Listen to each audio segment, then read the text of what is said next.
Hi, everybody. This is Hondo Carpenter, your Las Vegas Raiders beat writer and the host of the Las Vegas Insider podcast. Very thrilled. Very thrilled. We've been talking about this for months, and we wanted to wait and get it going. Now that we're in mini camp week, we are locked, cocked, and ready to rock. After this, we're going to be going downhill, getting ready for the season for the Las Vegas Raiders. You know who this man is sitting right next to me. He is one of our senior writers covering the Las Vegas Raiders. He's also my assistant editor and publisher for all of the Raiders. He is a terrific journalist, and of course, we know that because he's a Spartan. And but my good buddy, my co-partner, the guy, he works for me, and he is one of my favorite humans on earth, the great Aiden Champion. So, Aiden, people have been clamoring for a couple of months to get you on, and we knew it was coming. We talked about it, but we had to get some other things out of the way, and now time permits you to do it. This will not be your last, but welcome to the Las Vegas Raiders Insider Podcast, buddy. Hondo, you're gonna make me cry, honestly. Just kidding. I'm not a crier, but thank you for that. Very kind words. I've been so excited to be on here. I never have this, obviously, as you said, and this is the first time, and I'm super excited for this. I really am. So somebody said to me, "Why are you not having them on? Do you not like them?" And I think they can be pretty sure we're very good friends. We're close friends. Absolutely. Yeah, Absolutely. he's my right-hand guy. And let me just tell you, I love him. My wife loves him. So, anybody my wife loves, their job is completely safe because she just adores you. So there you go. In fact, how many times have I told you, I wish I had a single daughter for you? Yeah, quite a few times. That tells you how much I think of this guy, that I'd love to have him as a son-in-law. So that tells you, yes, he's a lot younger than me, but a good guy. All right, buddy. You are with me. You're writing 3 Raider articles a day. You are right in it. You were with me last Christmas when the Raiders beat Kansas City, with me in Kansas City. And we're going to get into some good stuff today, Aiden. I'm really excited because mandatory minicamp is tomorrow. Let's dig right in. First thing I want to talk about is AP last year. When you look at what he did, no offensive coordinator, which Josh McDaniels was, he's fired. The second most important offensive coach was fired. And so he's down 2 offensive coaches, has to promote a guy who's never been an offensive coordinator. They throw out a ton of the playbook. They try to change the offense to a zone scheme. And if you look at everything they did, oh, by the way, with a rookie quarterback that had no OTAs, no mini camps, no training camps to change to the new system, finishes the season, the last 5 games, 9 touchdowns, 1 interception. Now that he has his new staff, experienced head coaches in Philbin and Marvin Lewis, and the holdovers that he wanted, I mean, Raider Nation should be jacked up about this staff. I have said it's the best staff in the 5 years I've covered the team. I really want to hear your insight. Completely agree with you, Hondo. I mean, this is one of the main things I think isn't being talked about enough with the Raiders is this elite coaching staff. And I mean elite. Like, you got Marvin Lewis, as you said, associate head coach, 27 years of NFL experience. I think the biggest thing that he's got going for him on his resume is having been the defensive coordinator of one of the best defensive teams of all time, that 2000 Baltimore Ravens team. I mean, I know that was the year I was born, so quite a long time ago. Maybe it doesn't feel that way for you, but but you always do that to me. You always find ways to subtly jab me that I'm old. no, that wasn't my intention. But I have grandchildren, by the way, older than my youngest son now. I know you know that, but I am that old. Yeah. Well, but going back to Marvin, I mean, like you said, AP got his guys. I mean, he went out there and, like you said, last season, he was working with a staff that frankly, wasn't his, wasn't nearly as experienced as this revamped staff goes out there, finishes 5-4, beats Kansas City Chiefs, puts 53 or 63 on the Chargers. I mean, now he's got all the weapons he needs. It should be scary. Um, got Luke Getsy. One of the biggest things I think is great for the Raiders by having Luke Getsy is his familiarity with Davante from Green Bay. Um, and I would also say, Joe Philbin as well has that from his years in Green Bay. Another guy who has many years of coaching experience, has some head coaching experience. I think one of the most important assets they have on their coaching staff, though, is Mike Caldwell, because I mean, this is a guy who he's got a great linebacker room, and I know we're going to get into this. And I mean, with him at the helm, I think this is going to be some year for this linebacker room. He comes off of 2 years as defense coordinator for the Jaguars, so another guy who's got that, coordinator experience. It's just, I don't know, how do you look at this staff and say it's not at least top three in the league? I'm telling you, here's the thing that sticks out to me. You made a good point. So Marvin Lewis was the defensive coordinator, and Billick let him run it. He was the head coach in the defense. It wasn't like being an offensive coordinator for Josh McDaniels where he runs the offense. I mean, it was it was Marvin's. But now you put him on a staff where they have the best defensive coordinator in all of football in Patrick Graham, Rob Leonard, who is a stud defensive line coach, Ricky Manning, Gerald Alexander, and then you mentioned Mike Caldwell. I mean, you may this defense, which under once AP became the head coach, was the number one defense in all of the NFL. And all AP did is let Patrick Graham do what he wanted to do, and he tweaked it. I've had some people say to me, well, you notice Patrick Graham didn't have the number one defense till Marvin Lewis got there. Marvin Lewis was an advisor to AP. He wasn't coaching it. Give me a break. But when you look at this defense with all of the new, plus Christian Wilkins and all the new draft picks, to me, somehow the number one defense just got better, Aiden. Yes. I mean, like I said, scary is the word I would use. Um, and, I had forgotten to mention the fact that they have Patrick Graham, who obviously, was a candidate for some head coaching jobs this offseason. You got him coming back. I mean, and another thing, is that AP, he said many times that he is very open with letting his staff, run things the way they want to. He's still going to be the top guy. He's still going to make the ultimate decisions at the end of the day, but he trusts them. And trust is a big thing for AP. And that says a lot. I mean, as a fan, you got to love that your coach, he's not a dictator. As AP has even said this, like, this isn't a dictatorship. Like, the fact that he's letting his guys run this, relying on their experience. And he has said before, that's why he went out and got these guys, is because, he's a first time head coach. He does know what he's doing, of course. That's why he got the job. But he needs help. Everybody needs help.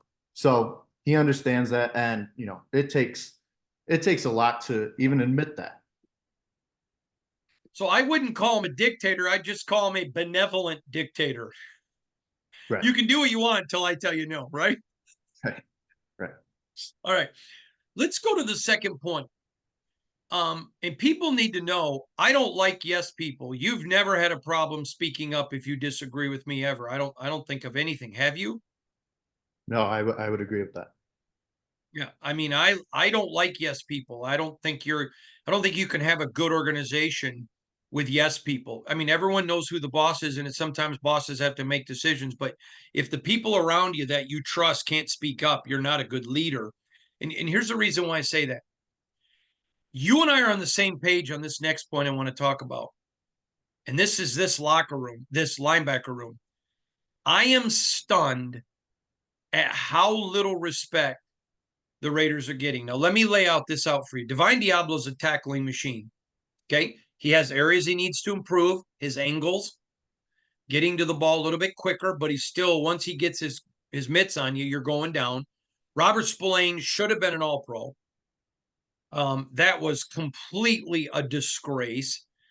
One of our writers, I don't remember, it may have even been you, recently wrote an article. No, I think it was Michael France, about Robert Spillane isn't even listed in the top 32 best linebackers, which is a joke when the statistics all say he is. So you've got Devine and you've got Spillane. Okay, Luke Masterson is a guy I talked about in yesterday's podcast as a guy on a money year. He's already made a lot of plays on special teams, a lot of plays on the field. I think he's special. I really think he can be special.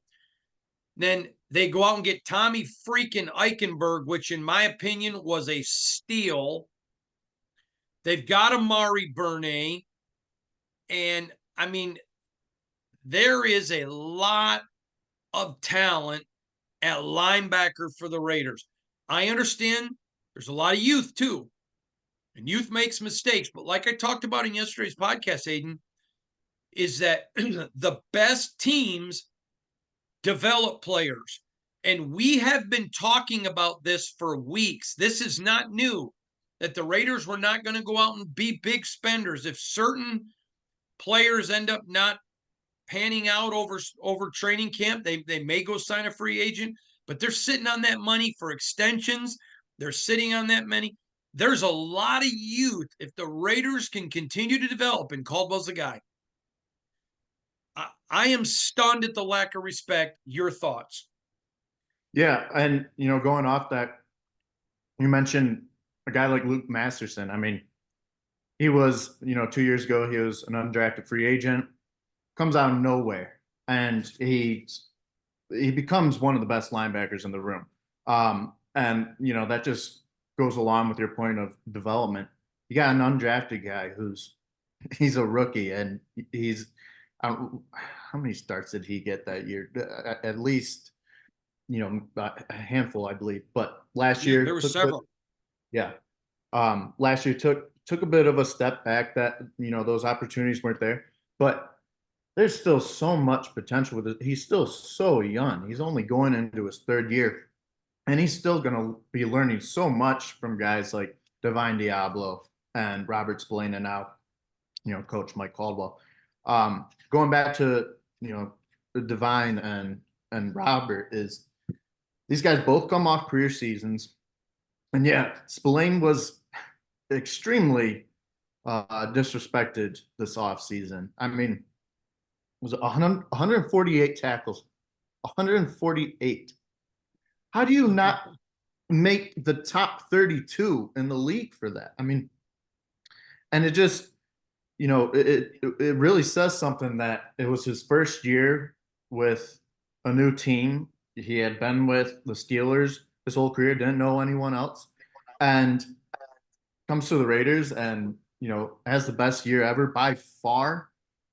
It's just, everyone's, especially the national media, is talking about how excited they are for this defensive line room.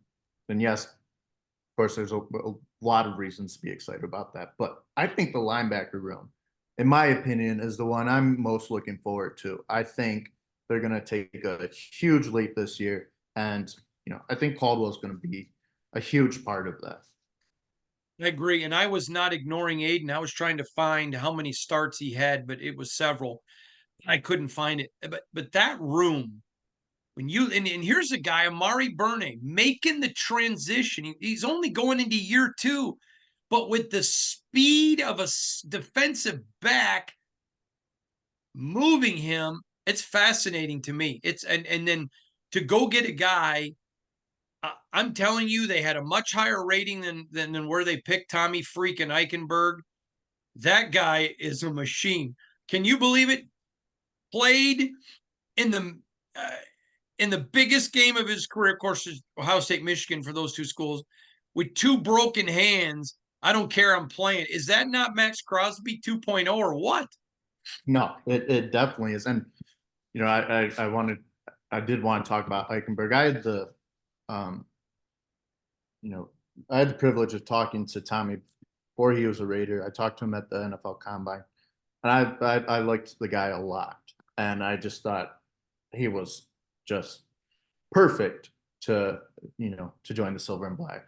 And I, we're not fans, and I know you've talked about this with Michael France too. But wait, Zeke is. So if you're a fan, I don't have a problem. I just with France, I just always tell them, don't tell me you're not a fan and then talk like one. If you are, that's good. I don't have a problem with that. As journalists who cover this team, though, you're going to be watching these guys for 17 games. I think you and I would agree. You want to like them. You're gonna be covering them. Well, we always want to get along with the people we work with, and Yeah. we work with them. So, my point is, I was excited honestly when the Raiders did draft Tommy Eichenberg. I mean, he was limited, as you said, with injuries last year. He only played 10 games and still was the Big Ten linebacker of the year. I mean, this guy's a beast. And yes, I think he was one of the steals of the draft. So that's another guy. I think the sky is the limit for him, and he's got great leaders ahead of him that are only going to help. I agree. All right. It sounds like Aiden's moving towards the silver and black. Good for him. You never know. On one of these podcasts, we may get a Raiders out of him, huh? Maybe someday, not today. All right. Well, someday, if you ever turn that and you become a fan, I will buy you a pair of black Air Force Ones like I did Zeke. All right. Size Mine were 13. given to. I'm sorry, what? Size 13. You said size 13? Yep. All right. Well, when you tell me you're a fan, I'll get you a pair. Now, all right. So I want to get to the next one because you and I don't sit here and say, okay, we need to agree on this. We need to agree on this. If it happens organically. I believe Davante Adams is going to have an enormous year. I am a big believer in Aiden O'Connell. I'm not yet willing to call him QB1, but everything we've seen, if you're being objective, now you're a fan, I'm being objective. Everything I've seen tells me he could be, but I haven't seen enough to say he is. But I like him as a person. I like his ability. I'm watching him in OTAs. Wow. That's why I can't wait for these next 3-day mandatory minicamp. But my point to you is simple. I think he is about to have a massive year. I've been telling everyone since the season was over. If they're rebuilding, they're trading him. If they're not trading him, they're not rebuilding. This is not a team in rebuild. I am expecting a massive year from Davante Adams. What say you, Aiden Champion? I 100% agree. And, I think he's going to have I think this will be his best year yet with the Raiders. I think it'll be better than his 2022 season, his first year with them. Last year, it's funny that people, I talked about this a lot in my articles. It's funny that people call it a down year. He still had over 1,000 receiving yards. He had 103 receptions, which is tied for the third most franchise history in a single season. I mean, so he was still quite effective. It just didn't feel like it. I mean, there were full halves, at least when McDaniels was there. There were full halves. He wasn't even getting a handful of targets. I mean, it was. I mean, I know Josh McDaniels.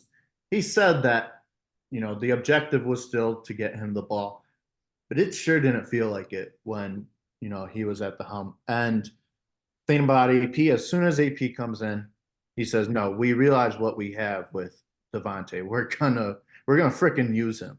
I mean, and you'd be dumb not to. I think he even said that. Yeah.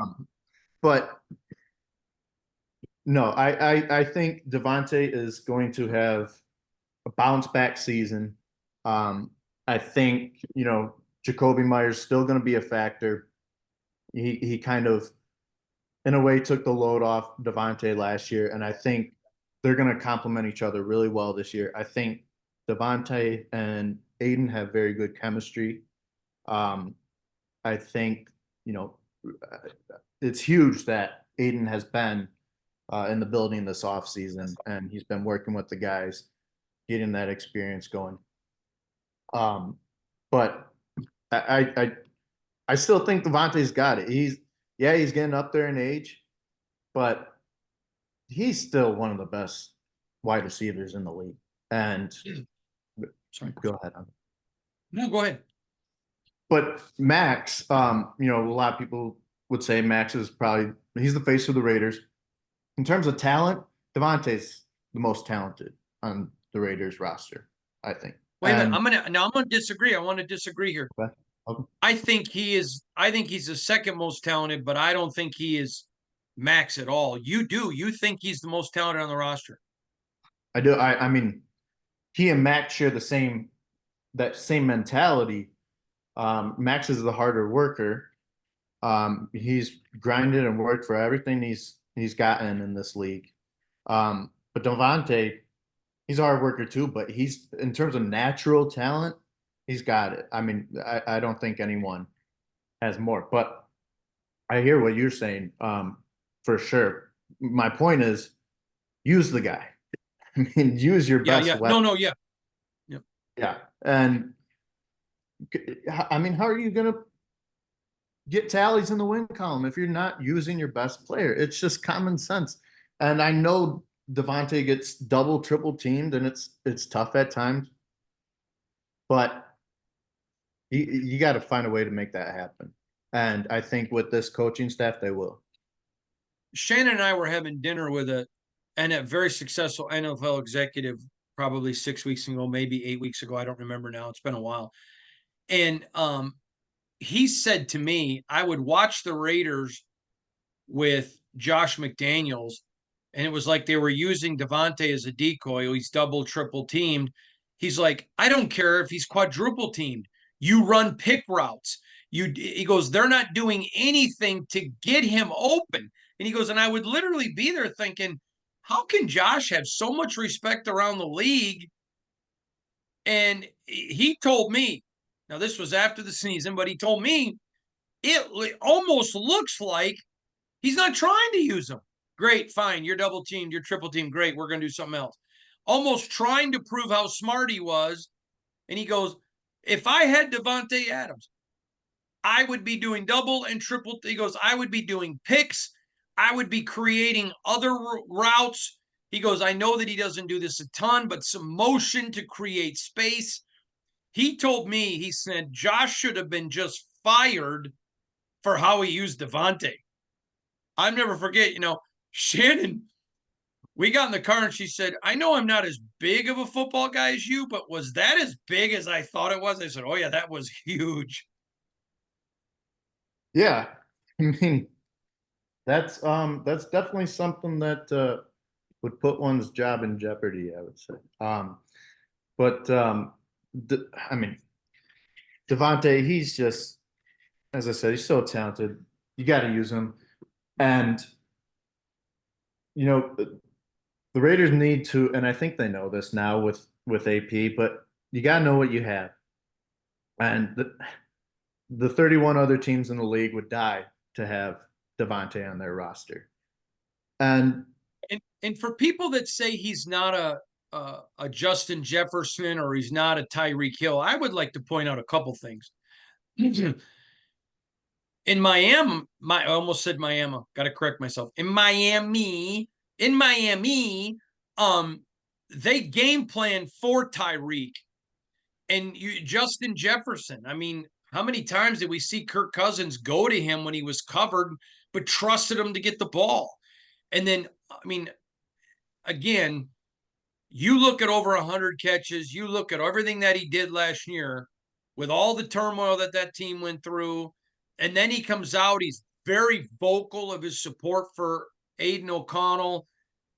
You're right. I agree. I think he is going to have a monster season. Matter of fact, I have a buddy of mine who called me and he's like, listen, I need you to give me one Raider I have to get in the draft no matter what. And in his fantasy draft, I said, easy, Davante. I think him and Zeke are going to have him and Zeus are going to have a big year, Zamir White. What are your thoughts on Zamir? I love the guy. I also think he's going to have a big year. He had to step in last year into a huge role, huge shoes to fill, and he did it. And especially that Kansas City game, he looked like an all pro as one of the youngest guys on the team. And it's just, I think I keep saying the sky's the limit, but it really is for him too. Um, and I am very much looking forward to seeing how he handles being the number one guy in the backfield. And I think he's going to have a big year. I really do. I think he's ready for that responsibility. All right. Last question, but this is a very important one. So you were with me in the press box and down in the locker room covering the Kansas City Chiefs game on Christmas Day. You're going to be at more games with me again this year. But you were with me. And we saw that you and I were there. It was bitter cold. And we saw that crowd begin to boo the Chiefs, walk out. I mean, it looked like a ghost town before the end of the third quarter, booing them. I'm down at the tunnel. You were in the Raiders locker room when the players come off the field. You and I watched with our own eyes. The Kansas City Chiefs were discombobulated. They got a butt whooping. And they were frustrated. Kelsey's acting the fool. I mean, it was a thorough beatdown. A couple weeks before at Allegiant, the Raiders gave up a win because you have to learn how to win, and they did last year. A lot of people said, Hondo, you're making too much of that game. They were overlooking the Raiders. No, I don't believe that because they'd played them a couple weeks before and should have beat them. You were there with me. You've heard me talk about this ad nauseum. Do you agree with my assessment of how big that butt kicking was on Christmas Day? Or do you think maybe, and I think Hondo, you're overselling it? No, I agree. I mean, Chiefs hate the Raiders, and the Raiders hate the Chiefs. They want to whoop their butt every time they meet. They have it circled on their calendar every year. They're not going to take it lightly. I mean, they're never going to overlook it. And you can sure as hell bet they wanted to keep that winning streak going. But yeah, I mean, they looked defeated, and from that moment on, they didn't lose. We always talk about the Raiders were the last team to beat them, and I think that's what makes this upcoming season so exciting. Is that it just seems it seems like destiny in a way that the Raiders are going to be that team that the Chiefs got to get over this year. You wrote an article yesterday though with Rich Eisen calling Condor Defensive Player of the Year. The Raiders beat the Chiefs to win the AFC West and then beat them again in the playoffs at Allegiant Stadium. Eisen went bold, but I'm going to tell you, I predicted when I do my predictions, I look at what is the acceptable floor and what do I think's the ceiling. And I thought 9 wins would be the lowest. 11 was the highest. I could make a case for both. So I went with 10 at my prediction. Although I still think it's 10 and they finished second, but they split with the Chiefs. I could see where Eisen's prediction, by the way, it was a great article you wrote. My point is, I think Raider Nation, because it's been a long 20 years, and they're like, okay, you know what? I've been hyped before. I've been excited before. I'm going to act like I'm from Missouri and show me. But I think there's a lot of reasons for optimism, and the biggest one is AP and the change that he's brought. Agree or disagree? Completely agree. I mean, AP, I don't think there's in recent memory, I don't think there's been a Raiders coach that wanted it as much as he does. He wants it. And, he's not afraid of um, just trying to make the playoffs this year as a first year head coach. He's not I don't get the sense he's feeling that pressure. He's not just trying to make it. He's trying to win. He's trying to knock off Kansas City. I mean, he is so determined right now, and I think your team's only going to be as motivated as your top guy is, your leader is. So, um, I think that's extremely fair to say. And it is. We always talk about how it just feels different this year. And with OTAs, with the energy, I do think it's different, and I don't think we're just saying that. No, it's not. And I'm going to tell you, it's tangible, and I find it fascinating. All right. You'll be back on again with me next week. We love having Aiden on. We got a lot of good stuff coming for you. OTAs are tomorrow. I can hardly stand it. Great stuff. Great articles today, Aiden. I know that depending on when people are watching, some of them haven't published or some have or will, but I love it.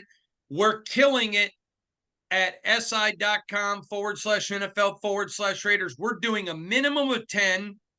I think yesterday it was 14 articles. The day before, I think was 15.